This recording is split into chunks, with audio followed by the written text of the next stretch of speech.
na nchi. Na kwenye nchi alikuwa ananena na kinatokea. Kama kwenye Mwanzo 1:3, Mungu akasema, iwe nuru, ikawa nuru. Alitamka na kukawa na nuru. Kwenye Mwanzo 1:2, nayo nchi ilikuwa ukiwa tena utupu, na giza lilikuwa juu ya uso wa vilindi vya maji. Roho ya Mungu ikatulia juu ya uso wa maji. Na ndipo, kwa sababu kulikuwa na giza, hauwezi kufanya kazi kwenye giza, ndipo Bwana akasema, na iwe nuru, na kulikuwa na nuru. Na kwenye mambo yote hapa duniani Mungu alikuwa anatamka na vilikuwa vinatokea. Kasoro kwa jambo hilo, mambo mangapi? Mambo mangapi? Binadamu kwenye Mwanzo 1:26, Mungu alisema, Mungu akasema, na tumfanye mtu kwa mfano wetu, kwa sura yetu, akawatawala samaki wa baharini na ndege wa angani na wanyama wa nchi yote, pia na kila chenye kutambaa na kitambaacho juu ya nchi. Mungu akaumba mtu kwa mfano wake. Kwa hiyo sisi tumeumbwa kwa mfano wa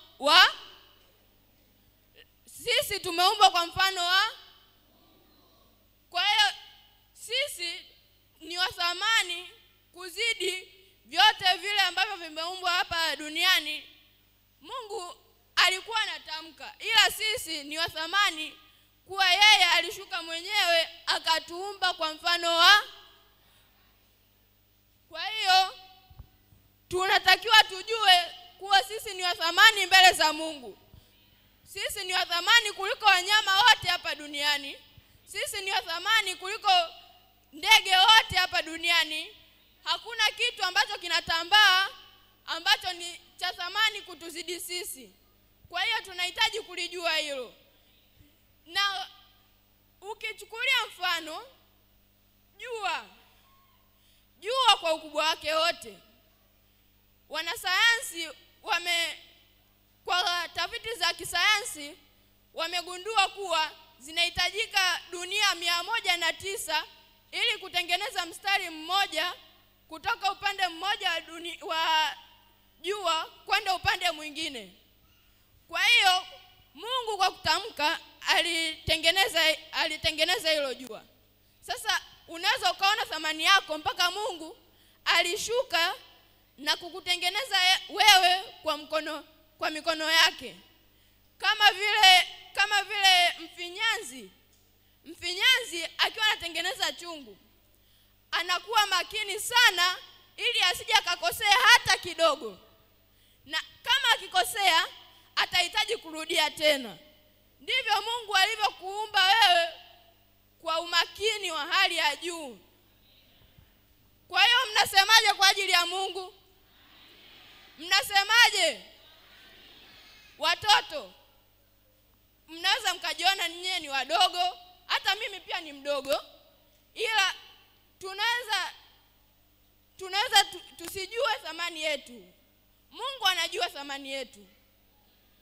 Ndio maana alishuka mwenyewe na kututengeneza kwa mikono yake. Wewe unaweza ukachukua udongo wa mfinyanzi ukatengeneza kitu, ila hakitokuja kutembea kama wewe unavyotembea.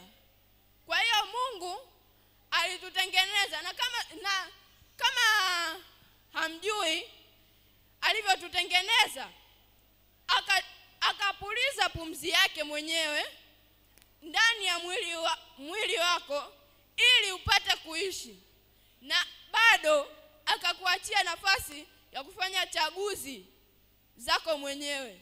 Unaweza ukachagua kufanya jambo au kutokufanya jambo. Mungu ni wa rehema gani mpaka kutupa nguvu hiyo. ya kufanya chaguzi. Alikuwa na uwezo wa kuongea kwa binadamu, tokea, na mara pu ungetokea. Ila wewe una thamani, alishuka mwenyewe akakutengeneza. Sio kama vitu vingine kwenye galaksi nzima.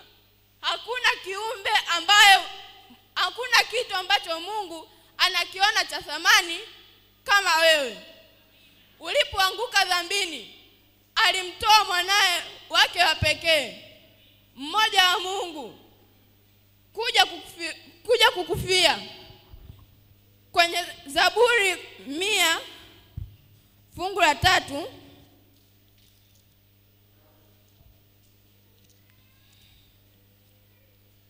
Biblia inasema, jueni kwamba Bwana ndiye Mungu, ndiye aliyetuumba na sisi tu watu wake, na kondoo wa malisho yake. Tabia moja ya kondoo ni kwamba wanafanya jambo kwa usimamizi wa mchungaji wao. Ndivyo sisi tulivyo. Tunahitaji kwenda kwa mwenendo wa mchungaji wetu ambaye ni Bwana. Bwana yeye ndiye anayetuchunga. Na Bwana yeye kama mmoja wenu amepotea, anaweza akawaacha wengine kuja kukutafuta wewe mmoja. Ila wewe unakuwa ni mbishi, hautaki kumkubalia Bwana. Hivi mnaweza mkaelewa? Yaani jaribu kufikiria. Wewe mtoto, jaribu kufikiria. Labda Mungu amemwambia rafiki yako kuwa akuzuie wewe usiibe. Wewe unasema, Bwana, kwani nikiiba nani atajua? Mnamkatalia Mungu kwa njia hizo. Ila bado Mungu hashindwi, bado anaendelea. Leo hii watoto, watu wazima wote, Mungu yupo mlangoni wa mioyo yenu. Inaweza mlikuwa mmetanga mbali kiroho. Ninaweza nikasema kuwa mlikuwa kwenye giza totoro. Hauwezi kuona, ukiangalia mbele hakuna kitu, ukiangalia kulia hakuna kitu, nyuma hakuna kitu.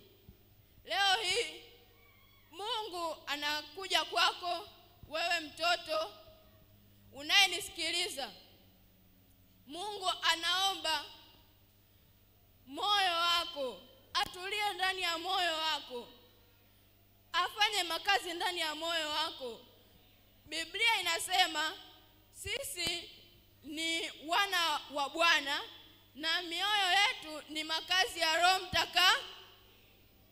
Kwa hiyo leo muombe Mungu akusaidie, atulie ndani ya moyo wako, afanye makazi ndani ya moyo wako, ili uweze kutenda mema kokote uendapo.